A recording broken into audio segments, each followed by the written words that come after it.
The podcast series Ensemble All Together is a corporate content produced by CBC Radio-Canada Media Solutions Revenue Group. The views and opinions expressed in this podcast are those of the speakers and do not necessarily reflect the views or position of CBC Radio-Canada Media Solutions.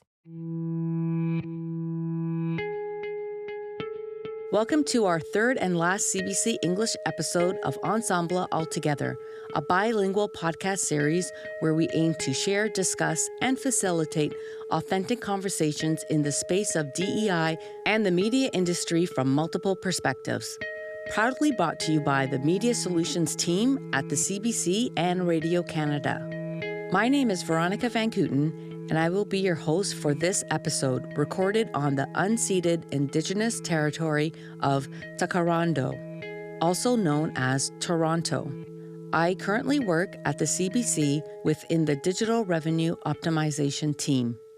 I have worked in the media industry for about 20 years, mainly in the digital space.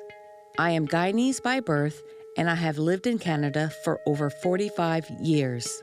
I am married with 2 kids, and I must say my kids are my biggest inspiration. They are my why. They teach me new things every day. Joining me today are 2 accomplished guests in the entertainment industry who are going to help me dive deep into today's episode on leaving a legacy, empowering the next generation of Black leaders. In an open and real conversation where we get to know Morgan Blades, Director of Programming at the Black Academy, and Tisay Daniel, Director of Operations at the Black Academy, and Director of Development at Bay Mills Studios. Our first guest is Morgan Blades. A native of Pickering, Ontario, Morgan has worked in the travel industry, entertainment, and sports, and graduated from Durham College with an advanced diploma in public relations. This background in public relations has provided her with a strong foundation for her work in brand management and event planning, as well as her focus on social media strategy. Morgan Blades is the current Director of Programming at the Black Academy, where she is responsible for overseeing the planning and execution of various programs and events.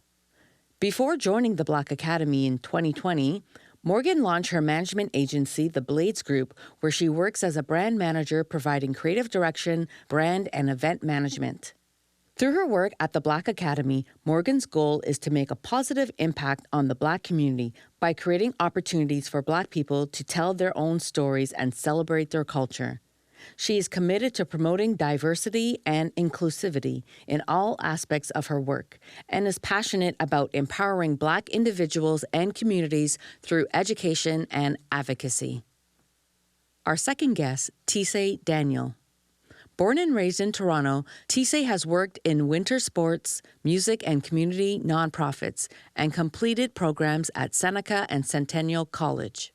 This background has given Tisay a strong foundation and vast knowledge to run and operate his photography and production studio. With a decade of experience in community programming, Tisay Daniel has cemented his space in the music, film, and entertainment industry, with big ideas and even bigger executions. As part of the Black Academy's team, Tisay has shifted his focus to supporting the Black film industry. By leveraging his experience, Tisay is creating educational initiatives, networking opportunities, business and talent development, mentorship programs, and leading community outreach that will provide opportunities for his community within the Canadian and U.S. entertainment industry. As the Director of Development at Bay Mills Studios, Tisay plans to continue to source, create, package, and pitch diverse stories for production in various formats. Tisay will drive the studio's vision to tell unique Black stories while being committed to furthering the art of meaningful commercial storytelling. Fun fact, Tisay has visited over 40 countries and is prone to random travel adventures. Great Wall of China, anyone? Contrary to popular belief, his first name is Tisay, not Daniel. Hi, Tisay and Morgan. So happy to have you here in studio with me. Thank you for joining me to have this important conversation about legacy, Black empowerment. Thank you for joining us in the studio. Thank you for having us. Thanks for having us. So let's just get right into it. Morgan, in your own words, can you please tell me about yourself personally and professionally? Absolutely. So my name is Morgan Blades. First and foremost, I'm a daughter, a friend, a cousin, a sister, but most importantly, I am a Black woman. Personally, things that I like to do, I love traveling. I love eating out with friends. I love, just wandering the streets of Toronto. And professionally, I am the director of programming at the Black Academy, where we uplift and inspire Black Canadians. Amazing. So happy to have you here today. Tisei? Tell you about myself. Born and raised in Toronto. My parents are from two very, very small Caribbean islands. One's Montserrat, and the other one is St. Kitts and Nevis. Grew up in Toronto. I've always had a knack to be creative. I've worked for a bunch of organizations. My proudest would be Manifesto. With them, I started volunteering. I started understanding that there was a bigger picture to working in the community, and I think that's where I get a lot of my drive today. Fast forward, 10 years working with them to the Black Academy and working with Shamir and Stefan, I think a lot of those sentiments and things that I've learned carry through to this. And it's just in more specific space. And then working with Bay Mills, it kind of reignites my creativity. I get to work with different creatives, driving the narrative on stories, thinking about like super weird and cool ideas that, ultimately I will eventually see on screen. Amazing. No, that sounds exciting. How would you say like your cultural background has influenced like your work, Tisei? Wow, that's a good question. I think first and foremost, my parents. Coming to this country, they definitely had a very particular, very stern, very motivating work ethic. My mom was a nurse and she worked crazy hours. She would work a 16 to sometimes a 20-hour shift at two different jobs, come home and still make, help us do our laundry and still had a family life, still made the effort of taking us for dinner or, popping up one day at school and taking us for lunch. She still made the effort to be there. And my dad, the same thing. They both made an effort to be both, professionally, so we can see them professionally, but, also making sure that the home is always taken care of. And that's taught me that, anything is possible. My mom came here with just a suitcase. And now, we live, a Canadian life. Yeah. Same story with me, even like I was talking to my dad the other day, and I don't think I've actually even realized this, but when they first came from Guyana to Canada, my dad said he only had $20 in his wallet, right? And to see that he built a life for us, a good life for us, within 2 years, he was able to buy his first home in Brampton, Ontario. So it's just like those little things, it motivates you because if you saw your parents work hard, we don't want to disappoint them, right? As parent of kids of immigrants, I wasn't born here, but you know what I mean? Like you want to do better. You want to show them that it was a reason why they sacrificed and left their family from wherever they were and they came here. Morgan, same question to you. Mm-hmm. How would you think that your cultural background has influenced you? I know you were born in Canada, but your parents... Yeah, like I said, my dad was born and raised in Jamaica, moved over to Canada, I think around age 13.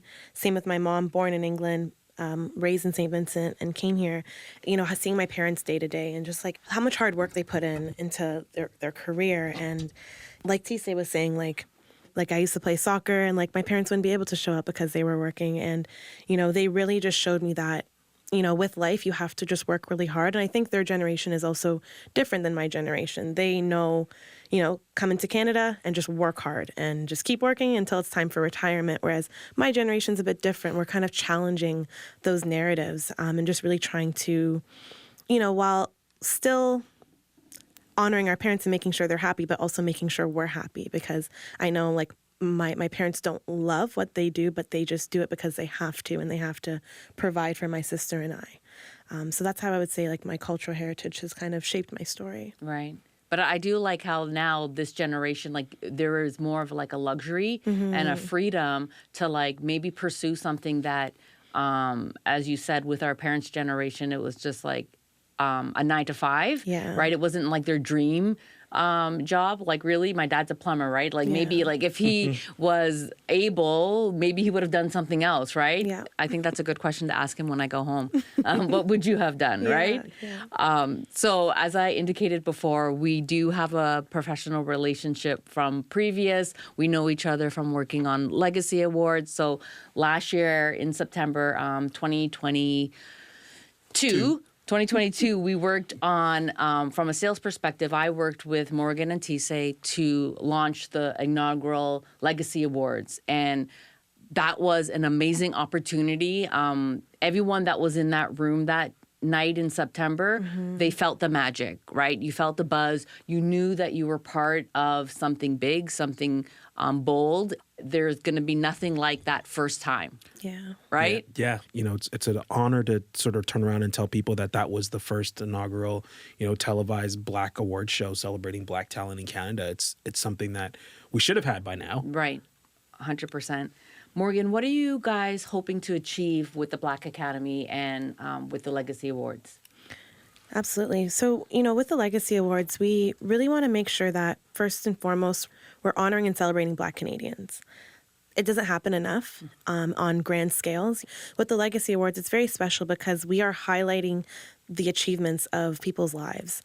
And also, most importantly, we also want to show that this is possible, that you can get here. So, for example, like if there's a kid that's watching the Legacy Awards in Kitchener, that's an aspiring director, that, one day you can be here. So we just really want to inspire the next generation to just work hard, and hopefully, spaces are created for them to just be able to flourish. Our cousin, America, they do it so well. They've been able to create incredible award shows and events. And I think Canada, we're now kind of getting there. We are here to let people know that we are disrupting systemic racism that's in Canada. Yeah, no, definitely. And one thing that I really liked how the Legacy Awards approached it, it wasn't just awards with entertainment elements in mind, right? Where sometimes traditionally Black people are thought of. Yeah. It was entrepreneurs, business, mentorship, the Legacy Award, right? So it's like other things that Black Canadians bring to our community, right? We are more than just entertainers. We are other people that have so much more value and, think of us in that light. I think another big thing about the award show that's great is that we try and find an opportunity to celebrate the individuals that are touching the stage. Cardinal, who I feel has never really had an opportunity to perform on national TV in Canada. Yeah, no, the pioneers, right? Like sometimes, we have the Drakes of the world and Weekend, but bringing other artists that have been putting in their time within the community, but haven't been able to get that recognition, right? Yeah, that was very special. Yeah. Deborah Cox, 100%. How many, apart her. from, some of the last years, she's very rarely been seen on Canadian television. So that's always a great accomplishment. Shamir and Stefan, as we indicated, they created the Legacy Awards to celebrate Black excellence. And both of you, Morgan and Tisei, I really do believe you are the definition of Black excellence, right? You bring it every day. Can you, Morgan, tell me what your definition of Black excellence is? Yeah, my definition of Black excellence is, just showing up as yourself in every room that you go into. And there will be rooms that you question yourself being in, but it's you're here for a reason, and you might as well take advantage than just hold back. And always remain very personable and professional, and just making sure that when you're in those rooms that you set the tone. And that's one of the things that I noticed from you right off the bat, right? So when you started joining our conference calls for Legacy Awards, you were, new to so nervous, new to the monitor of the squares. But, at first, yes, you were just kind of assessing. But once you knew what you were doing, you took charge, you took ownership, and you were so organized and put together, and you commanded the room. Thank you. Right? Thank you. We knew if we wanted something done, who did we go to? Ask Morgan, because she knew the answer, she knew who to talk to, and she'd be able to facilitate. So she was our secret weapon. Honestly. And in those moments, I was terrified, I was am I the right person for this role? Am I but then I was no, Morgan, you're here for a reason. So it's just just embody it. Exactly. Yeah. And I think that sometimes we are our biggest person that holds us back, right? Yeah. Like if you're confident within yourself and you know that you're capable of doing it, own the room, as you said. Yeah. Right? Tisei, what would you say the definition of Black excellence is to you? Oh, I'm the first person to say being unapologetically Black. I've grown up in various different industries that weren't predominantly Black, and you want to shy away. I've had cornrows since I was in high school, and that's part of me. And there's a lot of debate out there about appropriate workplace hairstyles and things like that. And being who you are allows you to excel. Not having to spend a bit of your energy refocusing on your look or your mannerisms or even your diet. I think being you and unapologetically so is the definition. I love that. I'm just going to let it sit there for a while. You know why? Because it is true, right? Yeah. Don't change yourself, right? Because then that's too, a lot of times when you are being interviewed for a job or a position or something like that, they should be accepting you as who you are. 1,000%. And that's the value. I'm not naming names or anything, but I know my previous life, I was working with a GM, and he had an MBA, and he thought everyone should have an MBA, and that was the only way to succeed, right? But then he realized that, you know what? You need to have different perspectives and different thoughts within an organization, because that's the only way that you're going to see like change and differences, and you'll be able to service clients better when you do have different perspectives.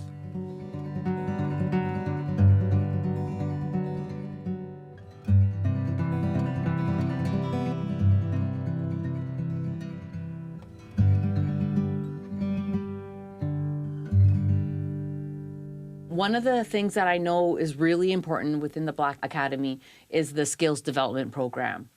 The point behind the program is to create an opportunity for individuals in front and behind the camera to not only be recognized, but also gain experience. So if you listen to, for instance, the 2022 Juno Awards, and you listen to it at home, there was actually one of our trainees doing the live mixing in the audio trucks. He was working in one of so very few live audio trucks in Canada. And on the credits, that's his name right there. And he's now got that in his job resume. He is booked and busy. That's amazing. Right? Yep. You fast forward to, one of our video editors or one of our producer trainees, Shane. They're all people who got live, real experience in their positions and now have, not just one, but several credits to put on the resume so they can continue their career. When we started the Black Award show, we had this lush idea that every person on the production is going to be Black. We quickly realized that there aren't enough senior, people in production to lead us there. There's been no opportunity for them to climb in their individual positions. So what we've done is we've created positions, and we're taking people at different levels, different parts of their career, so that we can fine-tune their advancement. We all know like the traditional jobs, right? Mm-hmm. Traditional jobs, every immigrant parent, you probably tell your child to be like plumber, electrician, nurse, right? A nurse, a teacher, trade, something with the trades. But now I feel like, there's so many different opportunities out there. How are we going to attract, right, Black youth? How are we going to make them aware that you could be a sound engineer? You could, be behind the camera, you could be a host, right? Like to break free a little bit of that traditional thinking. Yeah, absolutely. And I think through our program and through like our marketing, we definitely make sure that we attract the right individuals, but also we kind of speak to them on their level. So the younger generation, social media is huge. So really just making sure that we create, video content and photo content so that they can be like, oh, okay, like I kind of like this, or, Mom, like, I have a really good open personality. Maybe I should kind of look into this. So just making sure that we have the amplification on our social medias, but then also going into schools. We have a lot of community partners. So we try and kind of speak to the community through our community partners and say, hey, you know what, this is going on. Do you mind sharing it with the community? Because I think if you don't see it, you don't know it's there. Yeah, that's good to see and hear that evolution though of your career, right? Yeah. I'm glad to hear it because you do know your stuff too, right? So like own it. Yeah. Tisei, how, like, I know you talked about school and like, you know, being the only person of color in your school. So I know you were younger then, right? So like maybe you weren't as confident to show up in that space, but now how would you react if you enter space that you're not represented? It happens a lot. It happens a lot more so, especially on this journey to the award show. A lot of the gatekeepers, a lot of the people in power, a lot of people at the top that we met with earlier on in the whole creation of this, you know, were people, you know, were white. They were just, you know, just older, you know, had a bit more of an archaic way of thinking and were very stuck in their ways. And I felt it was sort of my job, it was my job to sort of educate them and speak up and let them know that there are other voices that need to be heard. And by doing that, allowing other voices to be heard at the same time. And there's nothing wrong, like, to have multiple voices, right? So I 100%. think a lot of times when people are telling stories, they think that is the only story that can be told. But we can have you can have more than one black person or more than one brown person in a movie, right? 100%. And that's what makes it colorful and more dynamic because guess what, guys? That's the real world. 100%. And again, hence the award show. You know, when we talked about doing an award show, everyone was like, oh, well, we already have the Junos. Well, it's not going to be like the Junos. We already have the CSAs. Oh, this is not going to be like the CSAs, you know, because everyone was so stuck in their ways of what an award show should look like from that perspective. You know, it was our opportunity to show them what we needed, what we wanted to see. And in a way, you know, emboldish for us to like speak for the country, right? You know, but, you know, we felt that, you know, this is what we've lacked. This is the gap in the system. And we were so energized to just say, yeah, like this is what we're going to do. So how were you able to like shift that conversation to say, hey guys, no, there's value over here? I mean, I think we always knew there was value. Similar to what Morgan said earlier, I think we just had to find that one person that was willing to give us the opportunity. I don't think there was ever really. I don't really ever think there was a doubt that we weren't going to get it done to some scale. Right. It was just who was going to pony up, who was going to come to the table first and really, really, really advocate for us on the other side of the conversation to get this on broadcast. And I think Shamir and Safan just give us so much confidence. And it's like, you guys can do it. Like, we can do this. Like, let's do it. Right. You know, and it's like, okay, let's make it happen. Yeah. And we just figure it out. And that's what I was just going to say, right? Like I was going to say a lot of times when you do hear the word no, right? As an immigrant, as a BIPOC person, like, okay, you take that and you shift, you pivot, right? You learn to adapt because like, okay, you're going to say no to me, but I'm going to find another person.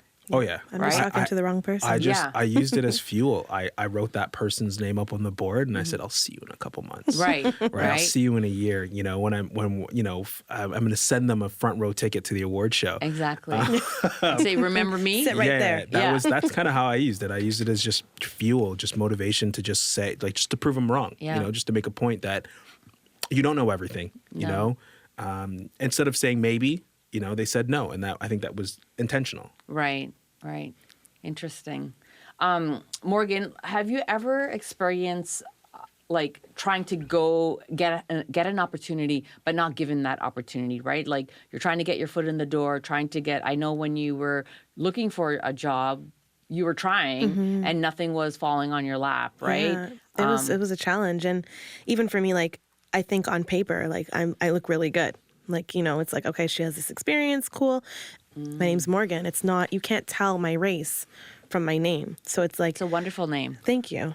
I was always able to get into the room and then I'm like, oh shoot, I got to show them what I look like. So like I would always get there and then would always be let down. And once again, the opportunity, I was just like, oh, I just wish they would give me the opportunity. Just give me the chance to prove myself. Right. Because I know once I get the job, I'm good. But it's like, it was just that extra piece that I kind of struggled with.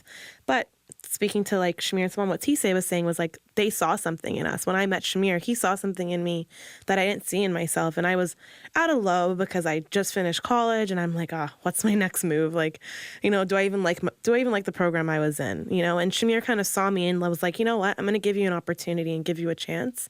And I took it and ran with it. Amazing. I think there is kind of like a negative to it being a Black woman, because it's like, okay, I'm given the opportunity.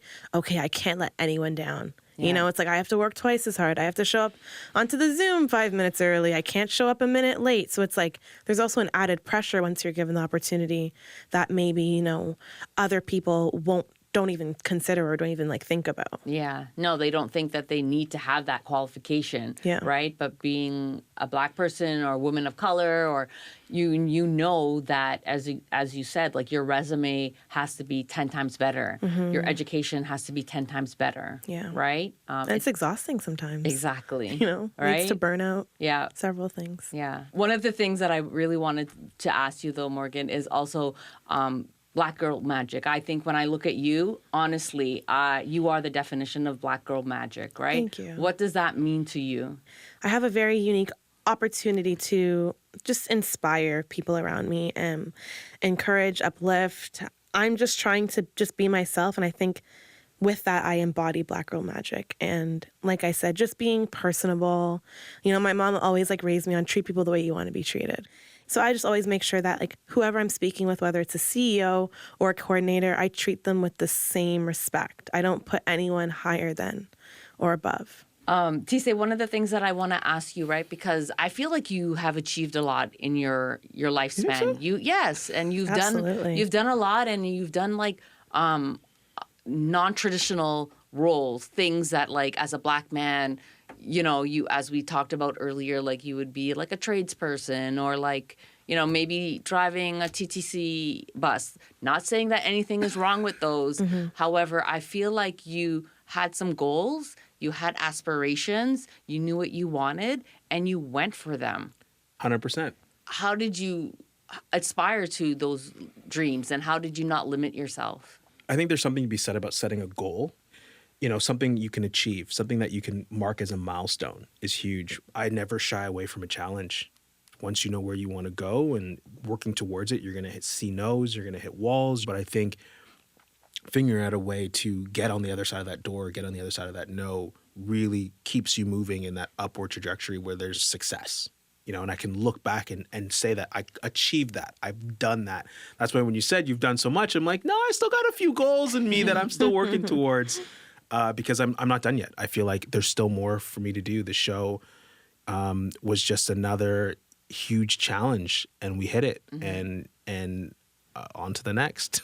And I like that way of thinking, right? Like, what's next? Like, you're always trying to evolve yourself and your thinking and your goal setting. Like, don't limit yourself. Don't stop. Because I feel, too, like, when you stop doing that, you kind of like stop living a little bit, right? 1,000%. And like I think, especially for Black people, I feel like there's even a bit of like depression or even in mental health where you see everyone else achieving these goals and you're just not there yet. And I think everyone has their own story, everyone has their own path. And I think if you're true to yourself and what you need to get done and not worry and block out all the noise, I think everyone can get there. Yeah.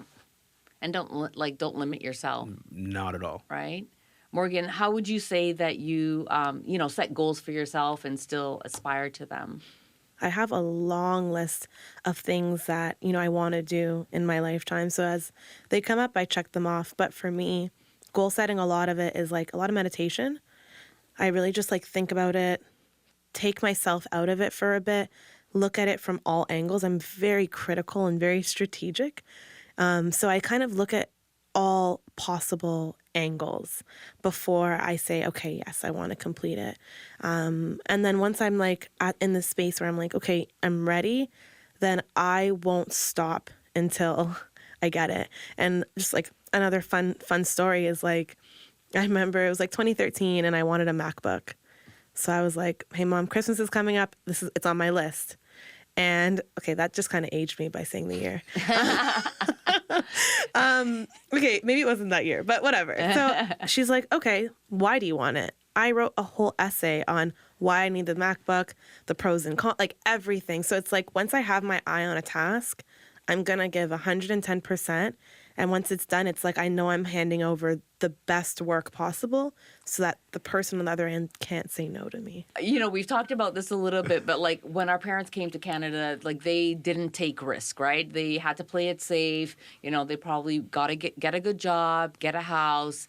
That's life. That's what we are aspiring to. That's what our mandate is. But Tisei, how do you take risk? Ooh. My friends think I take risks all the time. I think it's just a matter of finding something that you are passionate about, something that you are excited about, and then working towards it. I think that if you're holistically putting in 100% into whatever it is you're trying to achieve, it's not a risk. It's just work. And then maybe you think, what's the worst that could happen? Yeah, that's basically it. I mean, look, we started an award show. Worst thing that happens is it doesn't go on air, right? You have to start the project believing that you can get to the end. Right. Morgan, how do you assess taking risk? Once I'm all in, I'm all in. So yeah, like for me, like I think growing up, I wasn't a big risk taker. I played it safe. I stayed in my box. But as I kind of started to develop, I started to just like push the box open and just say, hey, like if it's meant for me, it's meant for me. And if it doesn't go well, then move on. Right. The bigger the risk, the bigger sort of the reward and the opportunities that we create for individuals in our community is monumentous. Like, I mean, the people that showed out for the award show, people are still posting and still asking us when the next show is. And I've seen that throughout my work in the community. Every time I push the bar, I feel like there's that much more space for more people that look like me or more segregated people in the community just feel like they have a place now. Yeah. Right. And even like, for instance, if you were living in like, say, community housing or something like that, right? Which I grew up in. Right. And then, so that the risk for you, it's like, if I don't take that risk, what is the alternative? 100%. I look at some of the guys I grew up with that were my neighbors that lived across the street. And, you know, a lot of them haven't had as lustrous of a life that I've had. Just, you know, due to personal opportunity, but there are still kids there. There are still kids to that day. And if we can invite them down to a Scarborough Shooting Stars game, or we can have them meet one of the stars of John Wick and get signed autographs in a personal, private, you know, meet and greet, that goes to show them that, you know, someone from our area can do something like that. Someone believes in us. Someone has thought of us. We're not forgotten. I think really, again, kind of risk reward.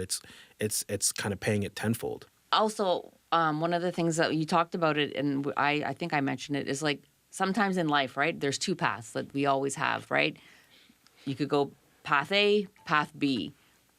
How do you decide? How did you decide, Tisei, to take your different paths?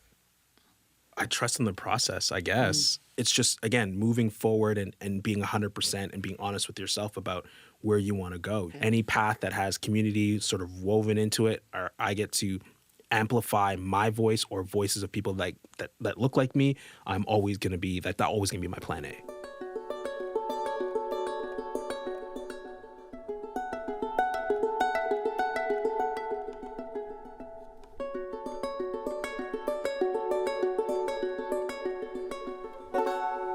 Morgan, would you say that you do feel a sense of like responsibility to give back? I do, yes. Especially because, like I said, I didn't have that. So now that I do have these great ideas and great people I've come across and great lessons I've learned, I have to give back. So anything that pertains to like just the Black community, I'm all in for. It's funny, I actually started doing that in ways that I didn't realize. Just like being in high school, I experienced things before my friends did. So like, I think I was the first one to get a job or, get a car. So like, I would always share that information like, hey guys, make sure you know this or make sure you do this, because I just love being able to give back, whether it's family, friends, or just the community. Tisei, would you feel that like, do you have a sense of responsibility to give back to the community because of the position that you are in? Yes. Yeah. Growing up, figuring myself out, there was absolutely no one that I could turn to ask these questions. Now I have two individuals that I mentor personally outside of like everything that I do. I wish I had someone who knew how to navigate the creative world professionally, that I just never got. And I feel like it would be lost if I didn't provide that opportunity for the next generation coming up. I was just born into a time where a lot of things were just new to immigrants coming to Canada. I think we were all still figuring it out. But we did. I figured it out. I think I figured it out. I mean, I have some knowledge. I don't know if I got to the top of what I was trying to figure out, but I feel like now that I have this wealth of knowledge that I should pass it on, that I should provide those opportunities for people. And yeah, that's what I spend my free time doing. Now that like I feel like in your positions you guys have like more of a leadership role, how would you like things to be done differently from a hiring perspective? Because I think now like you both have that authority, right? Like you guys are probably hiring people within the Black Academy. So what are you looking for, Morgan? Yeah, for me, I would say like the one word that sticks out is opportunity, because I find that too often people are able to enter rooms but aren't given the chance. So, of course, your background matters and how you articulate yourself and your experience. But if there's someone that's there that you're just like, I don't know, like maybe they're not exactly where I need them to be, but like it just feels right, giving them the opportunity to prove themselves. Because too far often people are just kind of the door shut in front of them because it's like, oh, you're not like perfect on the paper, but really just giving someone the chance, Yeah, no, for sure. Say? Yeah, I agree. I think investing in the people that you hire as opposed to just the position.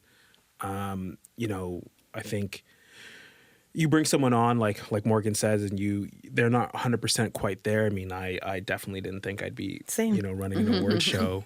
But definitely Shamir and Stefan saw something in us and let us work to our best abilities to achieve that.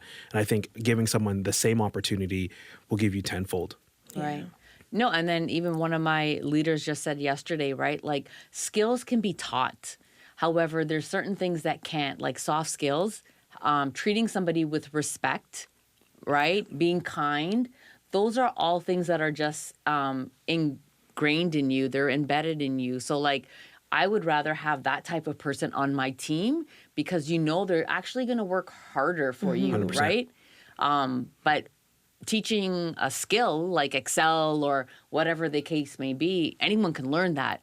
But how do you treat your team? How do you talk to the people that report to you? Yeah. That's what really matters, right? I always look for someone who's going to give 100% effort. Yeah. Regardless of their skill level, they're just going to give 100%. You can't go wrong with someone who's always going to give you 100%, because you might hire someone who's overqualified or qualified and they're going to give you 60. Yeah. I'd rather that person I'd rather the other person that's going to give me 100. No, for sure. Gonna shift gears a little bit. You touched on it a little bit before, Tisei, but like even I noticed this during COVID, right? Because we were like forced to work in conferences, video conference, we're on the boxes and you just see people's head. And I work in the digital space majority of the times. A lot of times when I would enter those conferences, I would be the only woman, right? I would be the only woman of color, right? And it's like, how do I enter that room? How do I approach that room? How do I approach that space? Am I supposed to watch every word because I am a female, or do I own that room, right? And a lot of times I know my stuff, I know my material, so I'm going to own the room, and I'm not going to let people intimidate me, right? And I think you have to show up every day, as you were saying. So how do you feel like when you do enter a space, Morgan, and maybe there's no representation there? Yeah. So for me, I'm going to tell just a little quick story. So when I first started in my role as director of programming, as you know, Veronica, like I was just kind of thrown into like the Zoom meetings, and I'll never forget, there were some days when I'm on the call and I have something so bad to say and I'm holding my hand over the unmute button, but sometimes I just wouldn't ever unmute myself because I just didn't feel comfortable. Fast forward now, I hit the unmute button, I start speaking. if I have something to say, I have something to say. And if it sounds stupid, it sounds stupid. Or if I should have said it another way, then so be it. But Right. I don't hold myself back in those rooms anymore. No, that's great. What are the possible avenues in which that you can grow within the Black Academy or maybe elsewhere? Yeah, so for the Black Academy, just with growth, I definitely see in the next few years the Black Academy being a just nationwide organization that just pours into the Black community from the West Coast all the way to the East Coast. I definitely see the Black Academy also entering the American markets at some point. Amazing. Tisei, where would you say you guys would want to take the Legacy Awards within the next 5 years? Ooh, the next 5 years, I see the award show growing. We've talked about adding more points of celebration, whether it's directly in film or directly in music or directly in some of the more entertainment aspects of the award show. Yeah, that's where we see in 5 years. Our lovely partners and us have greenlit and probably about 8 shows into development. Wow. And there's some offers on the table from a few big studios. So there's going to be some great things for Bay Mills in the papers soon. Amazing. I'll keep a watch for that. So best of luck. Yeah, thanks. The last question I'm going to ask just to close it off is, do you have any final words of inspiration, quotes, or any thoughts that you would want to leave with the audience? Morgan?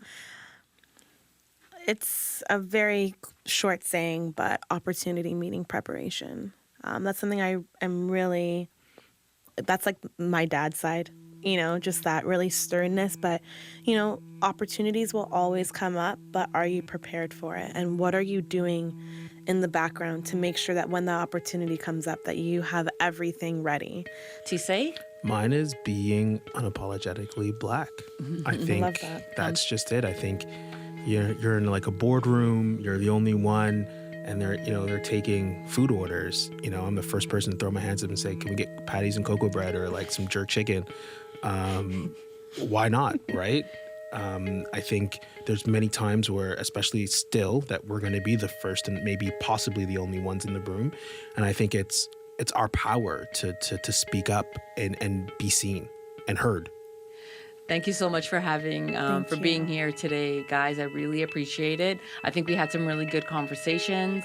Appreciate your time. Thank you. Thanks for having us. Thanks to CBC for setting this all up. Thank you, guys. Thank you very much.